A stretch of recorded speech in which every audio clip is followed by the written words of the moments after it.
Je vais le dire de manière crue, je pense que la religion a un peu échoué. Il faut écouter le message qu'on nous prêche. Non, si on te gifle à gauche. Non, c'est la seule partie de la Bible que moi je ne suis pas d'accord. Du moment où j'arrive à un niveau où je mets l'argent au centre de ce que je vais faire, ça ne va pas marcher. Frank Lienou. Bonsoir chef, c'est comment? Ça va. On peut aussi dire Osher Mindset. Osher Mindset, oui. Tu préfères Frank Lienou ou bien Osher Mindset? Franck, c'est la personne, Osher Mindset, c'est la vision. Donc tu vas choisir ce que tu veux. Okay. On va aller tout droit au but. Je veux qu'on échange par rapport à ton parcours, à Osher Mindset, à tes projets, à notre vision, ce qu'on pense, ce qu'on fait. Et j'aimerais en profiter pour dire à ceux qui nous suivent que nous sommes à Substance Podcast. Ce podcast où on invite les gens de substance, les gens qui ont des choses pertinentes à dire et les gens qui ont des conseils à donner à la jeunesse, plus précisément par rapport à l'entrepreneuriat, la créativité, la spiritualité précisément et les finances. Et les finances. Parce que bon, la jeunesse, s'il n'y a pas les finances... Ça sert à rien. Bon, aujourd'hui, qui est Frank Lienou? Ok, Frank Lienou, c'est un jeune. Voilà, un jeune que je vais dire qui a compris certaines choses très vite. De l'autre côté, je suis l'aîné d'une famille avec 3 petits frères. Voilà. Pour moi, je le dis parce qu'en fait, au fil du temps, j'ai compris que c'était une responsabilité extrêmement importante. D'accord. Au début, je ne comprenais pas ce que c'était. Voilà, mais c'est au fur et à mesure que je grandis, je comprends qu'être aîné, c'est quelque chose de c'est un fardeau assez lourd. D'accord.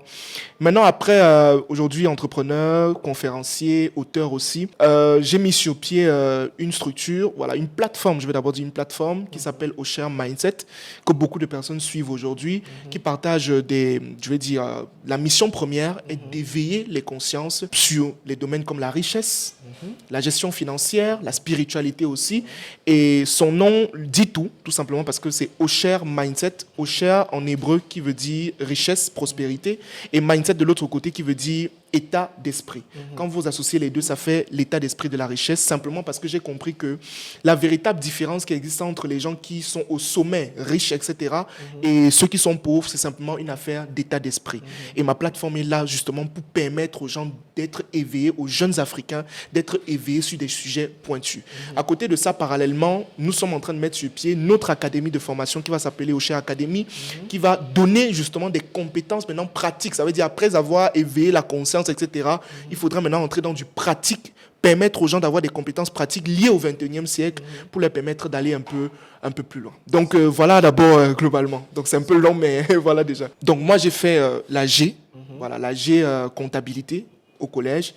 Et honnêtement, je vais dire que j'étais un élève excellent dans ce qu'il faisait, tout simplement parce que j'avais un père, du moins j'ai un père, il est toujours là, et qui disait toujours que je préfère que tu sors premier de la classe avec 8 de moyenne que de sortir 47e avec 17. Voilà, donc pour lui, en fait, si tu sors 47e à 17 de moyenne, pour lui, tu as échoué. Sois le premier. Donc si tu sors premier avec 7, il comprend qu'en fait, c'était dur, mais tu es resté premier. Donc, dans mon cursus seconde, première, terminale, honnêtement, j'étais l'un des meilleurs dans ma filière et tout. Tout simplement parce que j'ai toujours été attiré. Pourquoi la G? Simplement parce que j'ai toujours été attiré par tout ce qui est argent. D'accord? Moi, quand j'étais petit, je demandais toujours à mon père, « Papa, pourquoi est-ce que le frigo est rempli des fois et souvent il est vide ?» Et il me dit, c'est une question d'argent. Et moi, je lui ai dit, mais je veux faire une filière où on apprend comment on gère l'argent. C'est là qu'il m'oriente dans la G et tout et tout. Et à l'université, j'ai fait l'université à Douala, à l'université Saint-Jérôme, voilà, de Douala, où j'ai eu un master en comptabilité, contrôle et audit. D'accord? Et par la suite, quand j'ai fini mon cursus, je vais dire quelque chose de simple, c'est que je n'avais pas de pression, parce que déjà en deuxième année, j'avais compris beaucoup de choses. Voilà, j'étais déjà sur le terrain. Voilà, je partais, j'ai eu à faire un stage où j'étais un vendeur ambulant parce que je voulais tellement gagner de l'argent. À l'époque, moi, je voulais avoir 10 000. Donc pour moi, en fait, tu me donnais 10 000, c'était incroyable. Tu vois? Donc je me suis dit, je n'ai pas fait le stage pour gagner l'argent. Pas pour gagner beaucoup, mais pour avoir l'argent pour vivre, en fait. Parce qu'en première année, honnêtement, quand j'étais en première année, je n'avais pas de problème, je n'avais pas de pression. Et j'étais quelqu'un, honnêtement, qui aimait sortir de l'argent, qui aimait vivre un peu. Tu vois, le jeune, en fait, qui arrive à l'université, qui se dit qu'il est arrivé, voilà, qu'il a les moyens, alors qu'il ne connaît pas que sa vie vient de commencer. Tu vois, j'étais un peu comme ça. Et il y a un drame qui s'est produit dans ma famille. C'était mon père, honnêtement, les finances étaient au plus bas. Voilà. Ce qui fait que l'argent de transport que j'avais, je ne l'avais plus. Je ne l'avais plus, honnêtement.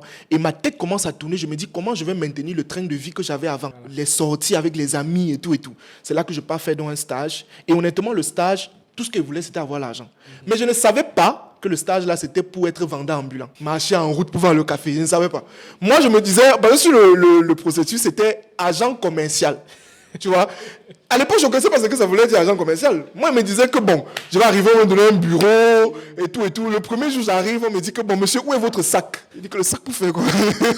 On dit que bon, vous allez prendre les cafés et vous allez marcher en ville pour vendre. Il dit que mais c'est quelle histoire ça? Donc, c'est ça, agent commercial et tout. Donc, je commence et j'y vais. Et de là, j'ai trouvé, je vais dire que ce stage m'a tout donné. Ce stage m'a ouvert les portes. Dans ce stage, j'ai appris à m'exprimer, j'ai appris à vendre, j'ai appris ce qu'on appelle le pouvoir des relations. C'est dans ce stage que j'ai rencontré mon mentor, le coach Ulrich Guégan, qui était aussi qui est l'ami du docteur Claudel Numbissi. Voilà, il y a beaucoup de personnes qui pensent que je suis le frère de Claudel, mais non, pas du tout. Pourtant, c'est son ami. Et avec ce monsieur-là, en fait, j'ai tout appris. J'ai tout appris. Le digital, la création de contenu, l'audiovisuel, l'art oratoire, la vente, j'ai tout appris chez lui. Et à travers ce stage, je vais te raconter l'histoire durant le podcast et tu vas mieux comprendre comment ça s'est passé et tout. C'était une histoire fabuleuse. Et puis, voilà, de ce stage-là, tout est sorti. Quand j'ai fini l'école, justement, j'étais déjà connu sur Internet parce que je partageais déjà du contenu. J'avais déjà compris quelle était ma mission de vie, transmettre. Je faisais déjà des conférences. Je partageais déjà mes connaissances, même si certains estimaient que non, il est trop jeune, etc. et tout. Non, moi, je faisais ce que j'avais à faire.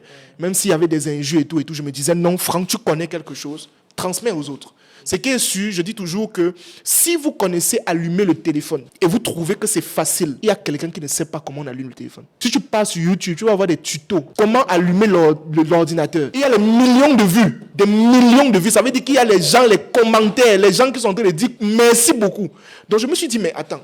S'il y a ce genre de choses-là, moi qui connais un peu la finance, moi qui ai appris cela à l'école, pourquoi ne pas transmettre? Et par la suite, j'ai eu à faire un stage à la banque.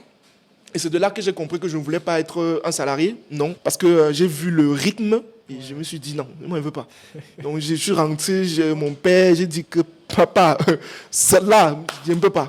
Pourquoi? Parce que j'ai vu un circuit trop robotique, tu vois. J'ai vu un circuit standard, un circuit où les gens font la même chose pendant des années, au même poste. Je me suis dit, je veux pas ça. Et que même si on me donne une promotion, on m'en donne 20 000. Je me dis, mais attends, c'est quoi ça? Tu vois. Et là, j'ai dit non, moi je veux entreprendre. Je veux faire du business, je veux faire les affaires, je veux transmettre, partager ce que moi je veux faire. Et après ça, je suis allé me perfectionner un peu en cabinet. La comptabilité, le contrôle et audit, j'essaie de comprendre comment les finances d'une entreprise fonctionnent, comment est-ce qu'on gère l'argent d'une entreprise. Quand je décide donc de créer Osher Mindset, c'est sur une problématique qui est très simple. C'est que je me dis, mais Franck, à l'école, tu as appris comment on gère l'argent de l'entreprise. Tu as compris ce qu'on appelle le compte de résultats, ce qu'on appelle le bilan.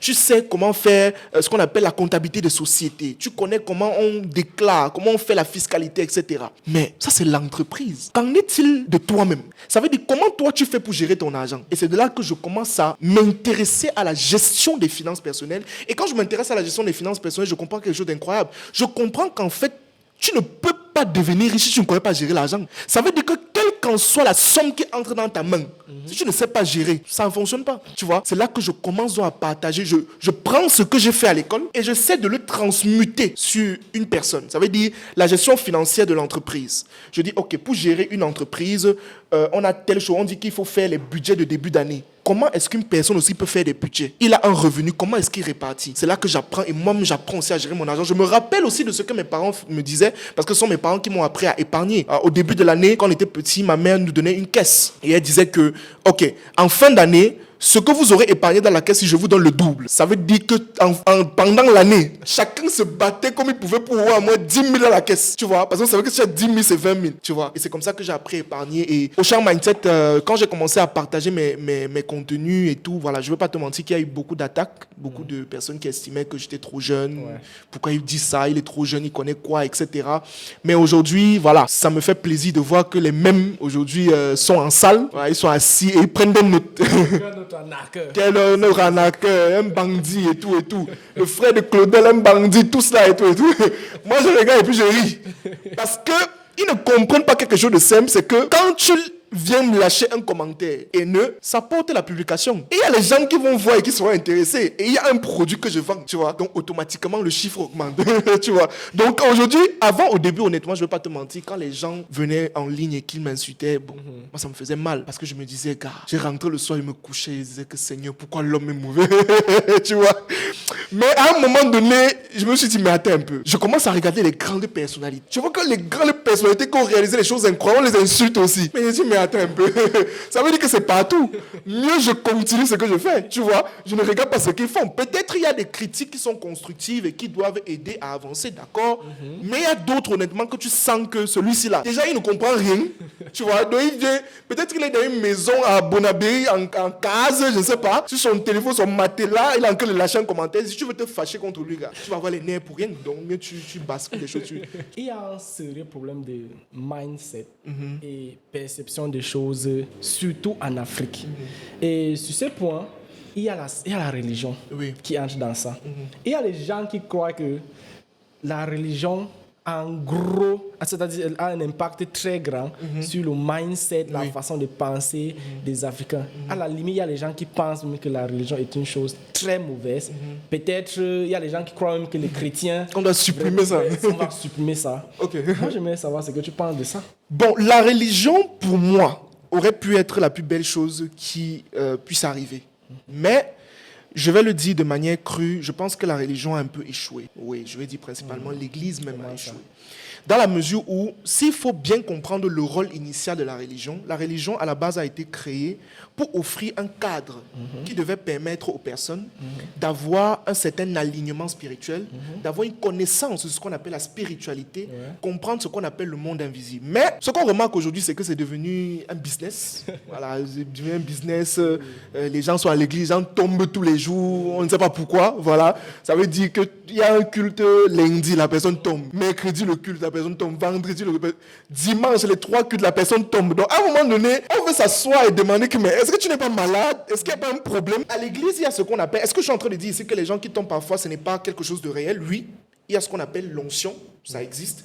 Pour avoir lu le livre du pasteur Oyedepo, David Oyedepo, qui a écrit son livre sur comment, du moins, comprendre l'onction. Tu comprends très bien ce que c'est. Mais on remarque de manière simple qu'aujourd'hui, les gens confondent l'onction et l'émotion. Tu vois?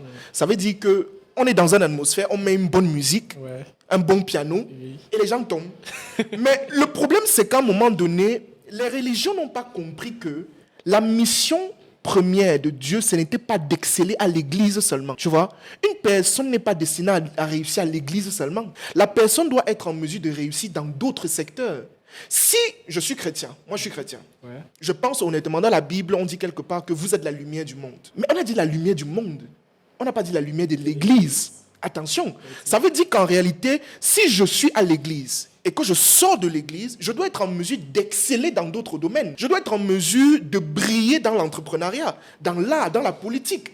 Tu vois? Mais aujourd'hui, par exemple, on va voir des jeunes qui sont à l'église, voilà, tout ce qui les intéresse, c'est le pupitre, être pasteur. Mais c'est pas ça. Ça veut dire qu'en réalité, les gens n'ont pas compris. Maintenant, s'il faut répondre à ta question maintenant en allant dans un sens plus profond, les gens disent que oui, les colons sont venus et tout ce qui va avec. Moi, je pense que chacun est libre de croire en ce qu'il veut. D'accord? Du moment où ça t'apporte des résultats et du moment où ça t'abrutit pas. Mais maintenant, pour que ça ne t'abrutisse pas, il faut que tu pousses la connaissance plus loin. Moi, je pense que les chrétiens ne lisent pas la Bible. Est-ce que tu comprends? Ça veut dire qu'on dit que la religion chrétienne est basée sur la parole, sur la Bible. Mais très peu de chrétiens ouvrent la Bible réellement et la lisent. Moi, je pense qu'ils connaissent des fragments de versets, mais ne lisent pas, s'asseoir et méditer réellement. Parce que moi, par exemple, quand j'ouvre ma Bible, je lis, je ne comprends pas ce que les gens comprennent. Moi, quand je lis ma Bible, je comprends qu'il faut être riche. Dans la Bible, il y a un verset où on dit que dans le livre de Jean 10, le voleur ne vient que pour dérober, égorger et détruire, mais moi, je suis venu afin que mes brebis aient la vie et qu'elles soient dans l'abondance. Donc ça veut dire que Dieu veut qu'on vive et au-delà de ça et qu'on soit riche. Je ne sais pas si tu comprends. Parce que quand tu lis la Bible, moi je ne comprends pas comment quelqu'un lit la Bible et il pense à être pauvre. Non, personnellement je ne comprends pas. Du moment où tu lis la Bible comme il faut, tu ne peux pas penser à la pauvreté. Et si tu es dans une église où le pasteur te dit qu'il faut être pauvre, la richesse au ciel seulement, etc., il faut lui rappeler la prière que Jésus a dit, que ton règne vienne sur la terre comme au ciel. Il a commencé par la terre.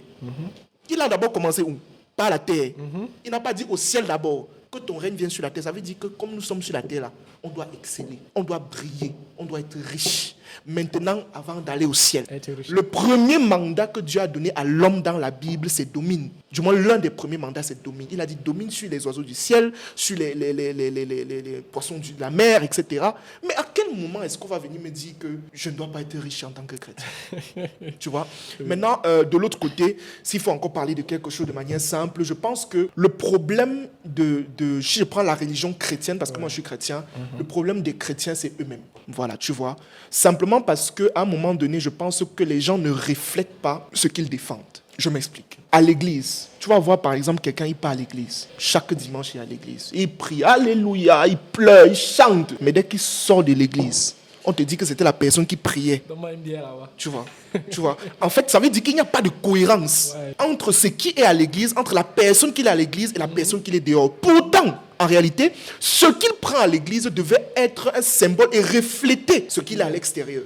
Ça veut dire que quand je pars à l'église le dimanche, je dois refléter ce qui est dit durant la semaine. Mais tu vois, les chrétiens sont des escrocs. Les plus gros escrocs parfois, c'est les chrétiens. Les frappeurs, les gens même qui font le plus de mal parfois, c'est eux. Je suis chrétien, mais parfois j'ai des problèmes avec mes frères chrétiens. Les hypocrites même. Tu te dis, mais finalement, est-ce qu'on lit la même Bible? Parce que quand j'ouvre ma Bible, je la lis, mais je comprends des principes de vie, je comprends des principes du vivre ensemble, je comprends des principes financiers qui permettent d'aller plus loin. À un moment donné, je ne comprends pas. Donc, la religion, pour moi, n'est pas un véritable problème. Le problème, c'est les gens qui sont dans la religion. C'est les chrétiens. Si je prends les chrétiens, la chrétienté, je ne suis pas musulman, je prends les chrétiens, la religion chrétienne n'est pas un problème, c'est les chrétiens qui sont un problème. C'est que je suis 100% d'accord avec toi parce que moi, je pense que les chrétiens ne lisent pas le livre. Le livre qu'on appelle la Bible. Je ne pense pas parce que, vu ce que tu dis, c'est vrai, un chrétien doit être celui qui domine. Qui domine, en fait. Normalement. Mais bon, il faut écouter les messages qu'on nous prêche. Ouais, non, si on te gifle à gauche, tourne à droite. Ça, c'est pas la... En fait, moi, la seule partie de la Bible que moi, je ne suis pas d'accord. Et que c'est plus dur pour un riche d'entrer au paradis qu'un pauvre. C'est pour cette raison que parfois, je pense que pour lire la Bible, il faut être intelligent aussi. Tu vois? Parce que la Bible est un livre qui est rempli d'hyperboles, de figures de style incroyables. Quand on te dit par exemple, heureux les pauvres d'esprit, le royaume des cieux est à vous, on ne parle pas des pauvres sur le plan financier.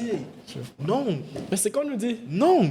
Par exemple, on va te dire que, quoi encore, ce que tu viens de dire là, qu'il est plus facile. Non. Il faut bien expliquer, il faut comprendre, pousser la réflexion plus loin pour comprendre que c'est pas on ne parle pas de l'argent. Quand on dit par exemple, du moment où on te dit que l'amour, on dit que l'amour de l'argent, du moins l'amour de l'argent est la cause de tous les maux, ce n'est pas l'argent qui est un problème. Non. C'est l'amour de l'argent. Ça veut dire quoi? Du moment où j'arrive à un niveau où je mets l'argent au centre de ce que je vais faire, ça ne va pas marcher. Ça, c'est un conseil que je donne à tous les gens. Si vous voulez bâtir quelque chose et que la fondation de ce que vous faites, c'est l'argent, vous allez échouer, simplement. Si vous bâtissez une relation, qu'elle soit amoureuse, amicale, sur la base de l'argent, ça ne va pas marcher. Si vous lancez un projet sur la base que non, c'est pour l'argent, ça ne va pas fonctionner. En fait, parce que l'argent est un outil. L'argent n'est pas une finalité, l'argent est un outil. Et quand la Bible précise un certain nombre de choses, vous avez l'impression que la Bible parle de la pauvreté, qu'il faut être pauvre sur le plan financier. Non, la majorité des personnes que Dieu a appelées dans la Bible étaient riches. Salomon était riche, David était riche, Job était riche, Abraham était riche. Toutes ces personnes-là, c'était des entrepreneurs, c'était des politiciens. Donc, à un moment donné, je ne pourrais pas être dans une logique où je dis que non, l'argent n'est pas bien, parce que la Bible a dit que non. Il faut bien lire le déroulé des choses et comprendre les personnages qui sont donnés à l'intérieur. Tu comprends que c'était des gens qui étaient riches. Et s'il faut être à l'image de ces histoires, ça veut dire que nous-mêmes, on doit dominer à partir de l'argent. Du moment où tu n'as pas l'argent, c'est inutile. Tu perds ton temps. Je pense que c'est nous-mêmes qui avons pris ces paroles. Quand dit nous, je veux dire certaines personnes, nous les chrétiens en général, et convertir ça en un outil de marketing. Parce que si je comprends bien, j'ai entendu ce message. Ça, c'est quand on est dans la saison d'action de grâce. Quand on veut que vous donnez, c'est-à-dire, comme je suis riche là, mieux je donne et me rassurer que je deviens pauvre pour pouvoir entrer dans le royaume. Non, mais c'est grave. Ça veut dire qu'on a sérieux problème de mindset et la façon de voir les choses, la façon de comprendre les choses. Et surtout, on ne lit pas entre les lignes. Oui. Parce que si on te dit par exemple que si tu es riche, c'est plus dur d'entrer au paradis, c'est étrange. Non. Parce que c'est le pauvre qui vole, malheureusement. Non, c'est ça. C'est quand tu n'as pas. En fait, ce que ça veut dire simplement, ce verset est simple, c'est que tout simplement, on dit que c'est le riche, c'est plus facile pour un pauvre d'entrer au paradis qu'un riche. Il faut bien comprendre de quelle richesse on parle. Ouais. Il y a plusieurs formes de richesse. Il y a la richesse financière, la richesse spirituelle, la richesse émotionnelle. Là, on ne parle pas d'un riche sur le plan financier. Ah bon? Non. Parce que si on parlait d'un riche sur le plan financier, ça veut dire qu'Abraham n'est pas au paradis. Ça veut dire que Job n'est pas au paradis. Ça veut dire que Salomon n'est pas au paradis. Actuellement, on parle que Salomon est en enfer. Je ne sais pas si tu comprends. Donc là, on parle en fait de quelqu'un qui est riche. Je veux dire quelqu'un qui est plus ancré, qui a l'amour de l'argent. Tu vois, qui a une pauvreté à l'intérieur de lui. Il est riche sur le plan financier, mais à l'intérieur de lui, il est pauvre. Je ne sais pas si tu comprends ce que je veux dire. Le pauvre, en réalité, c'est celui-là qui, à un moment donné, ne met pas l'amour sur l'argent, sur les choses, etc., mais qui comprend que c'est important. Voilà. Mais qui comprend qu'au-dessus de tout ça, il y a une divinité qui nous couvre. C'est ça que ça veut dire. On ne parle pas de riches financiers, non. Ok, si je suis un jeune, prenons un exemple, un jeune au marché Mokolo à Dakar, Ndokoti, et je veux lancer un projet. Oui. Et normalement, on pense toujours à l'argent avant de lancer le projet, combien je veux gagner, combien il me faut. Au-delà de ça, en termes de vision des choses, en termes de croyance, qu'est-ce que tu peux dire à un jeune, par exemple, parce que ce podcast est vraiment axé jeunesse, on veut toucher à la jeunesse, les aider, les faire grandir en esprit. Qu'est-ce que tu vas lui dire au-delà de l'argent, c'est-à-dire qu'est-ce qu'il doit considérer hormis l'argent? La première chose qu'il doit considérer, c'est d'abord sa vision propre. Tu as déjà dit quelque chose de très important. Quand on lance un projet, ce n'est pas l'argent. On peut te donner même... Parce que moi, je vois les gens qui disent parfois, je veux lancer un projet, j'ai besoin de financement, mon financement s'élève à 100 millions. On peut te donner les 100 millions, mais tu ne fais rien avec, c'est possible. Pourquoi? Parce que, je répète ce que j'ai dit tout à l'heure, l'argent est un outil. Un outil qui vient nous permettre d'accomplir une vision. On est d'accord? Mais quelle est la vision que tu as? L'argent ne fait que venir s'asseoir sur quelque chose qui est là, quelque chose qui est clair. Ça veut dire qu'un jeune, avant de parler d'argent, il doit d'abord se demander qu'est-ce que je veux réellement faire? Quelle est ma vision? Je veux me lancer, par exemple, dans le commerce. Je vais vendre quel produit? Je vais résoudre quel problème avec mon produit? Quelle sera ma cible? On ne vend pas un produit à tout le monde. Ça ne marche pas. Voilà, c'est ce que tu vas faire du vagabondage, tu ne vas pas t'en sortir. Ensuite, tu te demandes, ok, ce que j'ai actuellement, c'est où est-ce que je veux aller? Dans les 3 prochaines années, je me vois où avec ce projet? Dans les 5 prochaines années, je me vois où? Dans les 10 prochaines années, je me vois où avec ce projet? Et là, quand la vision est établie, je peux te garantir de quelque chose, le financement suit. L'argent, on ne court pas après l'argent, on la tire. On ne court pas après l'argent. C'est vrai que si tout est en place, oui. La vision est là. La vision est là. L'argent va suivre. En fait, là, tu ne sais pas comment ça va se passer, mais l'argent va venir. Et quand l'argent va venir, tu seras beaucoup plus solide. Ça veut dire que tu auras déjà une vision claire. Quand ça va arriver, tu sauras quoi faire. Parce que si l'argent arrive et que tu ne sais pas ce que tu vas faire avec, ça va finir.